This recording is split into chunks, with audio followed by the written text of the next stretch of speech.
Olá, seja bem-vindo ao Linha de Frente. Aqui é o conteúdo de política do Grupo Aratu. E agora, nesses próximos meses de 2022, a gente vai ter uma missão, um desafio de trazer os candidatos e candidatas aos mais variados cargos políticos e tentar extrair deles as propostas que eles têm para casos eleitos sejam os nossos representantes. Então, eu estou aqui, eu sou Pablo Reis e hoje a gente vai conversar, iniciando nossa rodada já com candidatos e não mais com pré-candidatos, com a candidata ao Senado pelo estado da Bahia, Raíssa Soares, a médica, ela é representante do PL. A doutora Raíssa está aqui, tem vários assuntos para a gente falar, combate à Covid, propostas para a saúde. Em primeiro lugar, eu quero dar as boas-vindas à senhora e perguntar quanto tempo a senhora é uma baiana por adoção, doutora Raíssa. Obrigada, Pablo, pelo convite. Bom dia aí, nossos ouvintes da TV Aratu. Pablo, por incrível que pareça, nós mudamos para Porto Seguro em janeiro de 2019. É muito pouco tempo, doutora. Numa visão espiritual mesmo de voltar aonde tudo começou. A gente tinha um plano original de fazer uma arena do avivamento, porque nós somos evangélicos, meu marido é pastor, teólogo, e queria montar um grande espaço para que as pessoas pudessem escutar a palavra de Deus de forma livre, porque ele é doutor em teologia. Quando a senhora diz nós, é a senhora, seu marido e mais quem nessa São 4 turnê? filhos, mas 2 foram. 4 filhos. É. Interessante. 2 vieram com vocês. E 2 ficaram em Belo Horizonte. Vieram para a capital do descobrimento. Sim. Reiniciar uma nova jornada, é isso? Sim. A gente recomeça. E é engraçado que eu escutei em Buerarema, um senhor de 82 anos. A gente estava num encontro, conversando, conhecendo as regiões. Ele falou assim para mim: doutora Raíssa, eu sei que a senhora tem pouco tempo de Bahia, mas a senhora fez pela Bahia o que eu, com 83 anos, não fiz na minha trajetória de vida. A senhora é mais baiana do que eu. Muito obrigada pelo que a senhora fez pelo nosso estado, pelo nosso país. Aí eu olhei assim e falei: muito obrigada. Porque acho que a representatividade daquilo que eu necessitei fazer, na verdade, foi uma necessidade. É uma necessidade. Eu quero bem entender como isso bate no coração da senhora. Aí a senhora vem, olha, em 3 anos, o tanto de mudança na vida de uma família. Muda de estado, muda de cidade, a senhora muda o local de trabalho, aí de repente a senhora vira secretária municipal de saúde, olha o tanto de responsabilidade se acumulando. Sim. E, de repente, também a senhora vira candidata ao Senado já pontuada nas pesquisas, concorrendo com nomes consagrados da política baiana. Não é muita mudança em pouco tempo? A que a senhora atribui isso? Olha, eu atribuo isso a um plano que não está no meu domínio. Eu sou cristã, né? Como eu disse, eu sou evangélica. E os planos de Deus, a palavra de Deus fala que os planos de Deus são maiores e melhores que os nossos. Então, para isso tudo acontecer, para o meu nome chegar num destaque, num reconhecimento nacional. Eu estava no Rio de Janeiro agora na convenção do presidente, no shopping as pessoas parando para tirar foto comigo, me contando histórias. Que os vídeos que eu fazia na Covid, muito obrigada porque você me ajudou, muito obrigada porque você me tranquilizou, muito obrigada porque você me trazia paz, você me trazia esperança. E era a intenção de compartilhar o que eu vivia com as pessoas. Então, eu só tenho que agradecer, porque não estava nos meus planos pessoais, nos planos da nossa família, mexer com política. Eu não tenho esse apadrinhamento, eu não tenho herança política na família. O que eu tenho é histórias de ousadia, coragem e necessidades de enfrentamento e posicionamento, de você ter clareza do que você pensa e acredita com valores. Ponto. Então, isso é princípio. Aí eu venho cair na história da ousadia, que me parece ser uma ousadia e ao encontro, não, e de encontro ao que a grande parte da categoria médica pregava naquela então incipiente pandemia. Muito pouco se sabia, muito pouco ainda se sabe sobre Covid, ainda tem muito a se descobrir. E a senhora optou por um caminho divergente da maioria da classe médica. O que é que fez a senhora basear esse tipo de tratamento que hoje a gente pode chamar de tratamento precoce? Na época, tinha uma publicação que era a luz no fim do túnel, que falava das medicações reposicionadas, né? Ou seja, na bula você tem uma indicação e nós reposicionamos para outra indicação.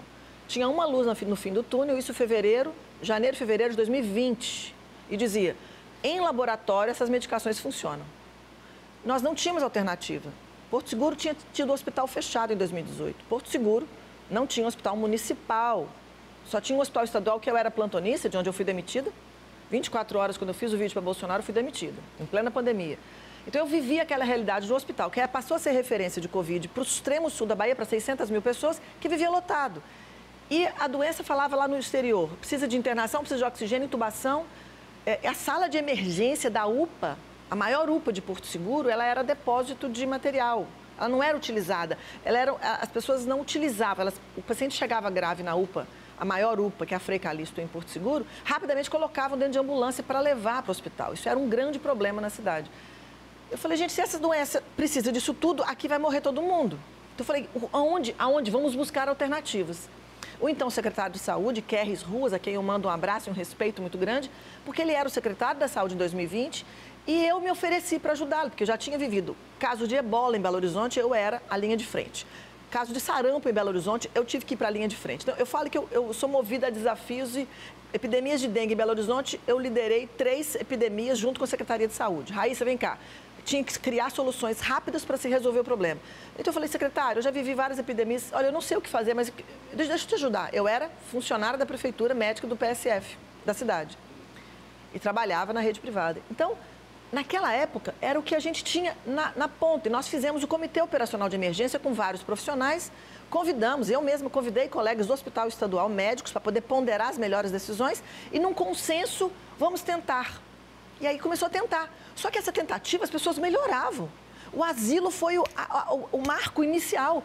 18 idosos dentro do único asilo de Porto Seguro, 8 doentes. Um parou na UTI. A própria Luiz Eduardo me liga, Raíssa, estamos preocupados, só temos 10 leitos de UTI. Um já está aqui, os outros 8 que estão no asilo, vai implodir a UTI. Eu falei, então vamos criar uma alternativa. Raíssa, eu vou lá. Paramentei, entrei no asilo, primeiro contato, frente ao vírus, todo mundo contaminado e a gente não sabia nada, mas tinha que ter ousadia, tinha que ter coragem para enfrentar e ir lá, vamos ver o que está acontecendo.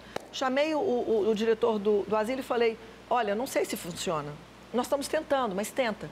E nenhum evoluiu, todos melhoraram. A senhora de 102 anos, que tomou a medicação e melhorou, eu vacinei quando a vacina chegou, porque começava com os idosos, lembra? Sim, janeiro de 2021, sim. Eu a vacinei. Ela foi a primeira idosa do asilo a vacinar. O Porto Seguro foi lá e falou, olha, a senhora quer tomar vacina? Quero. Tomou vacina. Então, em 2020, nós não tínhamos o que fazer. Ao longo do tempo, eu fui acumulando respostas positivas frente ao tratamento. Dá certo. Aí eu quero saber, tem uma documentação, tem uma contabilização dos sucessos que a senhora teve com isso? Olha, nós temos a contabilização pela estatística do boletim epidemiológico da cidade de Porto Seguro, dos casos suspeitos, dos casos confirmados e dos óbitos. E que Porto Seguro se constatou como a cidade com uma das menores mortalidades do país. Do estado, se comparar população pelo número de casos e número de óbitos, Porto Seguro ficou sempre em destaque de menor mortalidade. A senhora, particularmente, tem uma ideia de quantas pessoas a senhora especificamente chegou a atender? Em um serviço, porque eu atendi em vários serviços, em um serviço, que é a senha eletrônica, eu cheguei a mais de 6 mil atendimentos. Com um óbito uma pessoa de tratamento precoce. Ou seja, quem começou o tratamento nos 3 primeiros dias de sintoma, que foi acompanhado, um caso que era, inclusive, o pai do secretário de saúde. Ele era idoso, comorbidade, hipertenso, diabético, obeso, tinha uma perna amputada. Ele começou o tratamento com 3 dias de sinais e sintomas que ele percebia, mas nesse 3º dia, na tomografia, ele já tinha 10% de comprometimento pulmonar. Teoricamente, ele não seria um caso precoce, porque quando a Covid acomete o pulmão, já é fase inflamada, já é fase 2. Mas para ele, os sinais referidos eram de 3 dias, então eu considero como alguém que chegou com 3 dias e mesmo assim, com tudo que a gente tinha de disponibilidade, ele acabou complicando e evoluiu com óbito algumas semanas depois.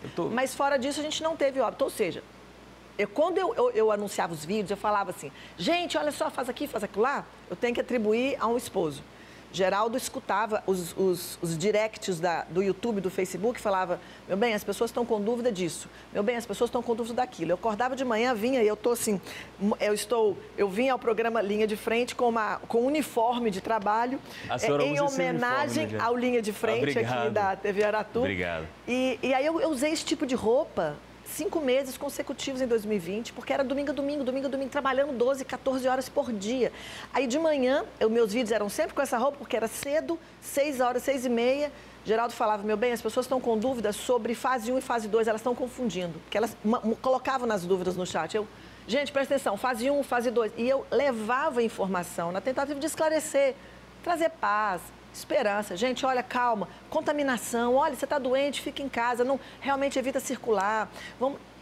Dicas para que as pessoas pudessem conviver com aquela doença passando sem o terror da grande mídia. Porque a mídia, infelizmente, a grande mídia ela fez uma cultura do medo, né? Tem algum Muitas interesse, pessoas... a senhora viu algum interesse assim, comercial, algum interesse monetário de uma parte da imprensa de noticiar desse jeito? Pablo, de Ou verdade, político? eu acho que foi tudo misturado. Eu acho que é difícil separar onde que começa uma coisa e termina outra.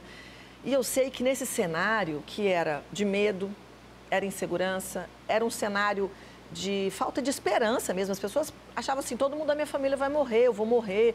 Assim, as pessoas repensaram a sua forma, inclusive, de lidar com as questões materiais. Eu acho que teve tanta coisa misturada. E que o que eu fiz, eu sempre digo isso, que o que eu continuei fazendo foi cuidar de gente.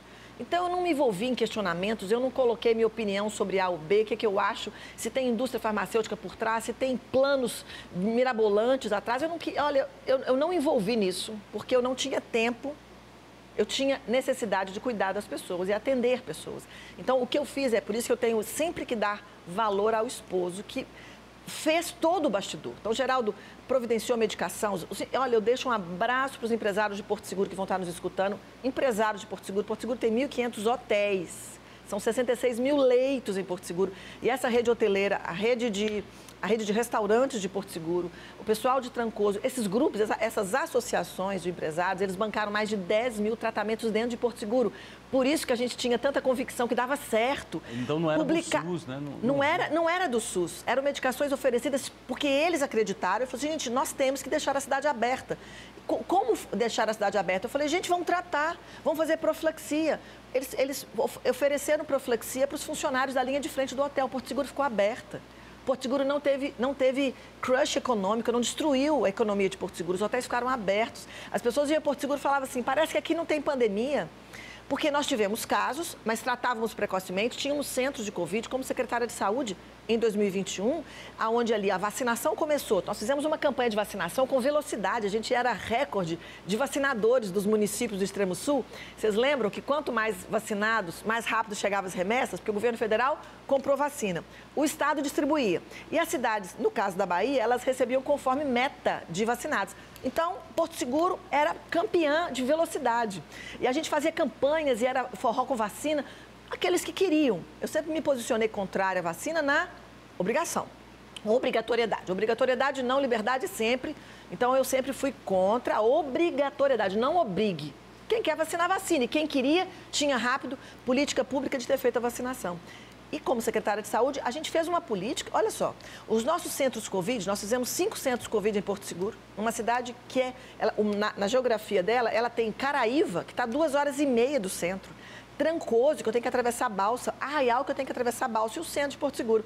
Então, a gente colocou 5 centros Covid para respeitar esse espaço e as pessoas tinham acesso à tomografia de tórax com 24, 48 horas. Dentro, era Covid, linha de frente, eu tinha que atuar protegendo o pulmão, tendo diagnóstico corretamente tratado, acompanhado, treinamento médico, teleconferência com os colegas. E eu era secretária e logo depois do turno da secretaria, atendimento médico.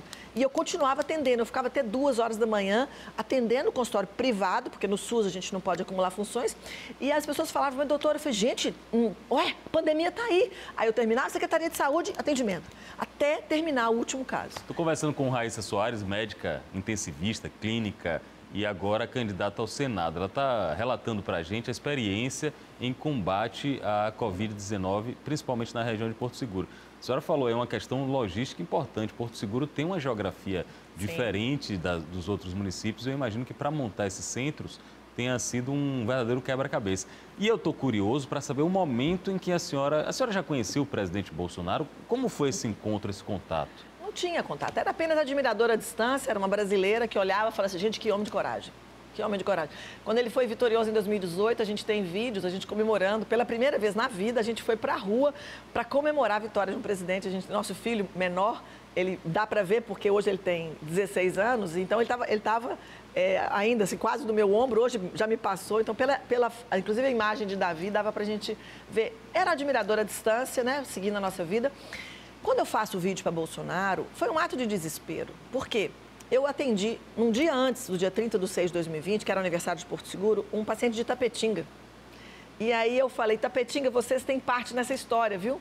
Então a gente tem que agradecer a Itapetinga, porque eu atendo um paciente de Itapetinga e eu sempre pergunto, né, de onde era o paciente, né? Falou, doutor, eu sou de Itapetinga. Aí eu pergunto para ele se era uma sexta-feira, 8 horas da noite, porque o meu consultório sempre, ou os atendimentos, ou o plantão, terminavam com os horários meio totalmente de muita hora de trabalho. Eu falei, filho, o que você está fazendo aqui? E ele falou assim, doutora, na minha cidade não tem remédio, porque o governador começou a recolher das farmácias até para compra. Não sei por quê, se não era tóxico, se não fazia mal, se eram medicações que existiam há mais de 70 anos, por que recolher? Eu nunca entendi, eu queria que um dia alguém me respondesse por que recolher medicação que você tinha um resultado prático, isso em 2020, que funcionava. Depois tiveram trabalhos que ficaram, uns falando que tratava, outros que não, optaram por ficar com o trabalho de falando que não funcionava, mas quem lidou com a Covid sabe da linha de frente que funciona. E esse rapaz falou, na minha cidade não tem remédio. Eu cheguei, no dia seguinte falei com o Geraldo, falei, meu bem, eu já tentei falar com a prefeita que dê a medicação para a cidade. A prefeita não responde. Já perguntei para o secretário de saúde, que era o Kerres, ele falou, doutora, não vamos receber. O Estado não vai dar. Eu vou pedir para o presidente, vai que ele escuta. Eu fiz um vídeo meio, presidente, você lembra, era um vídeo que eu faço assim com a mão, eu falo assim, presidente, olha para Porto Seguro, pelo amor de Deus. E naquela época, eu fui rever esse vídeo, eu tinha tratado 500 pessoas.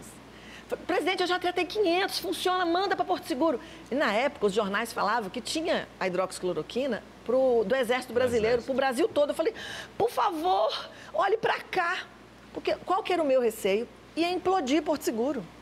Imagina se começa a descer todas as regiões de Porto Seguro, porque ali nós tínhamos a medicação que não era do SUS.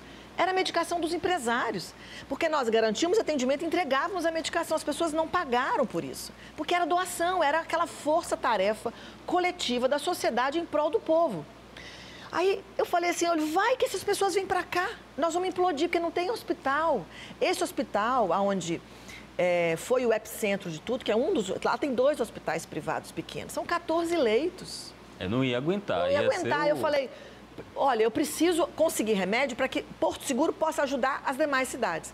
Pois em 24 horas ele ligou, em 5 dias a medicação chegou, demorou um pouco ainda para entrar no circuito, mas nós conseguimos atender. E aí, logo depois, empresas do laboratório, da Apsen, ela doou. O município ligou para mim, ligou para o Geraldo, meu marido, e falou, escuta, olha, nós também estamos sensibilizados com a causa da doutora Raíssa, estamos doando. Então, Porto Seguro recebeu doação de zinco, de vitamina D, de vermectina, de hidroxicloroquina, fora a remessa de Bolsonaro. E aí, o que Geraldo fazia? As cidades faziam contato com ele, porque eu ficava nos atendimentos, e ele distribuía as medicações. O que veio do governo federal foi via Secretaria de Saúde, tudo documentado, que é necessário, por conta da fiscalização. O que veio de laboratórios, a gente colocou dentro do hospital privado. Liguei para a diretoria, escuta, eu não posso ficar com 40 mil comprimidos na minha casa. Posso ficar no hospital? Perfeitamente. O farmacêutico do hospital fazia a ponte, as pessoas ligavam e Geraldo era o intermediador para que essas medicações chegassem. Nós atendemos mais de 25 cidades. Eu estou com a doutora Raíssa. A senhora mencionou há pouco um fator interessante.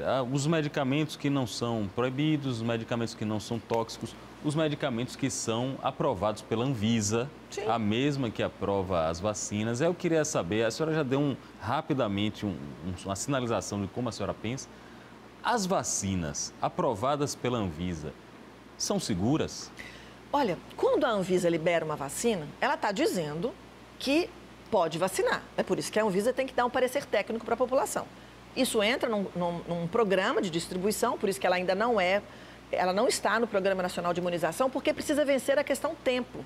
Nós precisamos da linha do tempo para que esses pacientes vacinados sejam observados, monitorados, efeitos colaterais registrados, como é o papel de qualquer pesquisa, de qualquer vacina que chega no mercado. Na vacina da dengue, tentou-se a vacina da dengue. Quantas pessoas morrem de dengue no nosso país? Então, pegou-se um grupo de pessoas e falou, vocês querem ser voluntários? Eu quero.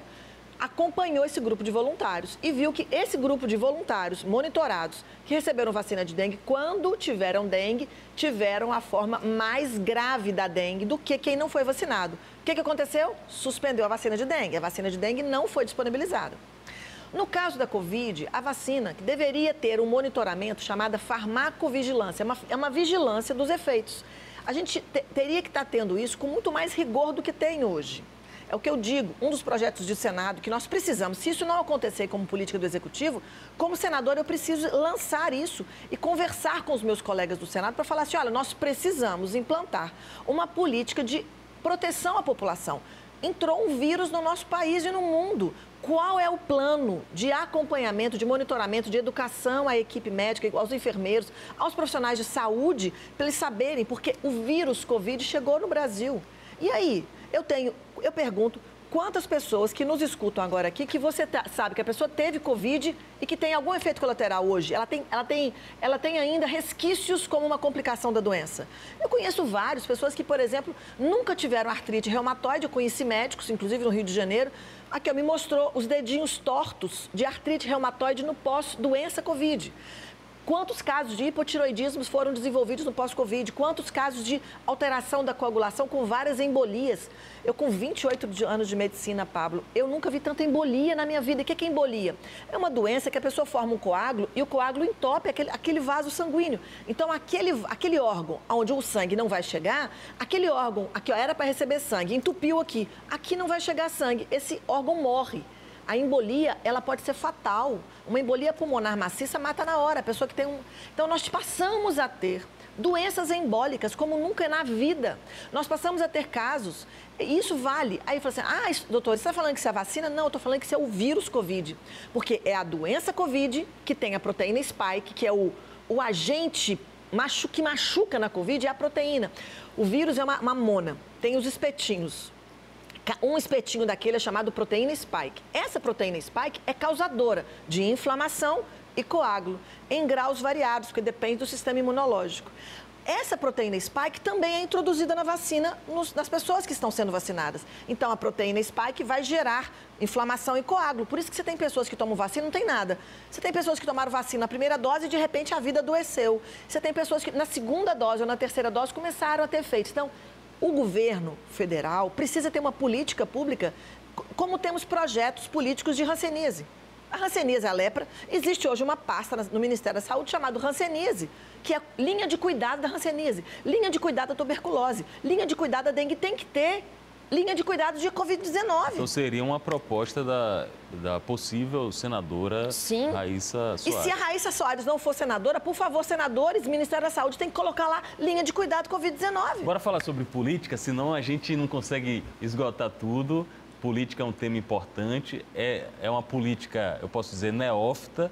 A doutora Raíssa nunca tinha participado de eleição e está enfrentando agora, como senadora, pelo menos dos principais adversários, um senador em mandato, que já foi deputado estadual, presidente da Assembleia, já foi governador interino, está enfrentando agora um deputado que já teve participações importantes como relator de orçamento, é muito conhecido, que é o deputado Cacá Leão, candidato ao Senado. O que é que a senhora pretende fazer para derrotar esses chamados medalhões? Nas pesquisas apontam que a doutora Raíssa tem pouca rejeição, mas também não é conhecida em todo o estado. É muito conhecida no sul, no extremo sul, muito conhecida na capital, mas falta ainda grande parte da população baiana te conhecer. O que é que a senhora vai fazer para vencer essa etapa? Pablo, o que eu tenho feito, o meu projeto Caravana Pé na Estrada já começou desde março. Então, desde março eu rodo cidades, a gente já deve ter rodado em torno de umas 70 cidades. Algumas a gente senta e fica mais tempo, outras a gente passa e reúne com pessoas, com lideranças. E o que eu falo agora realmente é uma corrida contra o tempo, né? Nós temos aí 60 e poucos dias das eleições. Então, eu gosto muito de programas de televisão, programa de rádio, onde a minha voz e o meu pensamento, o que eu penso, o que eu defendo, os meus valores cheguem até o coração do povo baiano. Alguém na política, quando chega, ele chegou sem experiência. Todos chegaram um dia e eram neófitos. O importante é qual o princípio, valor e caráter que aquele que está ocupando a cadeira ele vai defender, porque na hora que ele tiver que propor ou decidir por um projeto, ele tem que decidir baseado em valores. Eu não tenho padrinho, o padrinho político é o povo. Foi o povo baiano que me levantou. Foi o povo baiano que nas pesquisas espontâneas, desde o ano passado, me apontavam como espontaneamente 33% da intenção dos votos de junho de 2021 falava, nós queremos a doutora Raíssa para Senado. Foi por isso que esse nome foi construído. Não fui eu que pedi, eu quero ser senadora. Eu sempre disse, quando isso começou a apontar, eu falei, olha, eu estou aqui para ajudar um cenário político de mudança. Porque qual é a questão da Bahia? E que os nossos ouvintes, aí vocês vão concordar comigo. Por que a Bahia, que é um estado tão lindo, grande, maior litoral, tem minério, uma terra fértil, 80% no semiárido, mas com várias potências para extração, para produção, para usar as potências que o semiárido tem, como o cacau, como o umbu, como a caprinocultura, né? Nós temos várias regiões importantes. Nós já fomos destaque em exportação de piaçava. Eu pergunto, por que ao longo dos anos a Bahia caiu num cenário econômico, de saúde, educação, segurança? Qual seria a resposta? Porque se não falta dinheiro, se não falta recurso, por que a Bahia hoje se tornou o pior estado em índices econômicos? Tem a ver com quem estava em cadeira de poder. Então, essas pessoas que são velhos políticos, que tem pessoas aí, eu respeito todos, eu respeito a trajetória de todos, eu não estou aqui para desconstruir absolutamente ninguém, eu estou aqui para dizer e alertar as pessoas que no mesmo momento que lá na Covid a gente não tinha nada para fazer, mas lá a gente precisou de ousadia e coragem para falar, tem que ter uma alternativa, e a alternativa foi colocada e ela confirma hoje que era certa. Esse é um cenário político que a Bahia, ela pode ter medalhões, ela pode ter pessoas históricas que entendam a máquina pública, orçamento, e sabe como é que é feito toda a máquina e todas as construções políticas. Mas nós temos uma Bahia que hoje, infelizmente, está no pior cenário nacional. Então, eu venho dizer que, olha, tem, sim, uma possibilidade, quando vem uma majoritária com João Roma enquanto governo, Bolsonaro conseguindo fazer o que ele fez para o país, ele fazer para a Bahia. Só de Covid, Pablo, a Bahia recebeu 2,8 bilhões de reais num período de pandemia. Eu pergunto, por que esse recurso de Covid, que foi destinado ao Estado da Bahia pelo governo federal, por que esse dinheiro, por exemplo, não transformou em melhores condições do Estado? Como eu fiz em Porto Seguro como secretária de Saúde. A Secretaria de Saúde, eu chego lá, não tem hospital. O que eu fiz? Porto Seguro recebeu 14 milhões. O secretário de Saúde pegou 13 milhões e gastou como ele entendia que era importante, mas nada para a Covid. Eu assumi a Secretaria de Saúde com 1 milhão em conta para a Covid. Eu peguei um prédio próprio, transformei em hospital. Tem lá um hospital hoje, que foi o Hospital Referência Covid, com 1 milhão de reforma. Eu transformei num hospital para o povo. Acabou o Covid, agora ele está lá como um hospital para cirurgia eletiva. Então, você precisa de ousadia e interesse de ajudar as pessoas. Então, o que eu falo, o que eu tenho feito, e eu tenho aproveitado todas as oportunidades e convites, em qualquer contexto de rádio, televisão e onde eu posso ir, de levar para as pessoas a mensagem de esperança e de concretude, porque a gente faz primeiro e mostra depois. No Senado, caso a senhora venha a ser eleita, no Senado são debatidas temas importantes. E aí eu quero fazer uma sabatina rapidinho, assim, eu vou dar um tema e a senhora diz o que a senhora acha. Caso seja senadora, como é que a senhora debateria esse tema? Fique à vontade, porque eu quero saber a resposta direta. Sim. Aborto. Como é o posicionamento da possível senadora Raíssa Soares? Doutora Raíssa Soares vai votar contra o aborto. Nós temos que preservar a vida. E gravidez, eu tenho que ter políticas fortes para impedir a gravidez. Armamento da população. O que é que a senhora pensa sobre isso? Doutora Raíssa é a favor do armamento da população civil preparada, que passe por todos os testes, competência, capacidade psicológica e que tenha treinamento defendendo bandeira da liberdade. Então, se a pessoa é um cidadão civil e ele tem o desejo de cumprir essa etapa, inclusive com custos altíssimos, que eu já verifiquei os custos, ele tem que ter a liberdade de falar, eu quero andar, passe por todos os testes, armamento civil. Tem um dispositivo legal na Constituição que faz com que o Senado possa votar, por exemplo, o impeachment, a cassação de ministros do Supremo. E, desde que eu me entendo, tenho 44 anos. Esse dispositivo nunca foi usado. A senhora acha que esse dispositivo é válido? A senhora votaria pela cassação de algum ministro do Supremo? Nós precisamos ter embasamento jurídico para não ter uma ilação de falar assim, vou impeachment, porque eu não gosto que fala. Baseado no que está na lei, dentro, se um ministro, seja ele qual for, ele está infringindo a Constituição, exercendo o poder que não é dele, que isso é num consenso de votação ali, se essa for uma necessidade e tiver dentro da legalidade, por isso que nós temos assessores, é por isso que o senador ele tem tantos assessores. Eu verifiquei, inclusive, o número de assessores do senador Otto Alencar, até para saber, ele tem 58 assessores registrados no portal da Transparência, 58, se não me engano, assessores ali no portal da Transparência do Senado. Porque eu não tenho domínio de todas as pautas, mas eu quero assessores que sejam legítimos e que sejam sabedores sabedores e conhecedores das suas áreas, para inclusive falar, olha, conforme a lei tal, a legislação tal, etc. e tal, nós temos aqui, e aí aquilo vai rapidamente capacitar o profissional que está na cadeira de Senado para tomar a sua decisão. Mas quando se fala em votação de impeachment, se nós tivermos legalidade, infringir o que precisa, está contra a Constituição, nós precisamos votar como sim. Há um debate mundial, estou com a doutora Raíssa Soares, candidata ao Senado pela Bahia, pelo PL. Há um debate mundial a respeito de descriminalização do uso de algumas drogas, algumas substâncias consideradas drogas, como, por exemplo, maconha. Completamente contra. Nós conhecemos inúmeras histórias, eu como secretária, eu como médica, 28 anos do SUS, lidei com vários pacientes que estavam dependentes de crack, mas começaram na maconha. Isso é histórico, isso é descrito na literatura médica. Alguém não começa nas drogas com crack, ele começa na maconha. A maconha é a porta de entrada para o uso de drogas. Então, descriminalização de drogas é sempre não, nós não podemos permitir que os nossos jovens acham que isso é normal.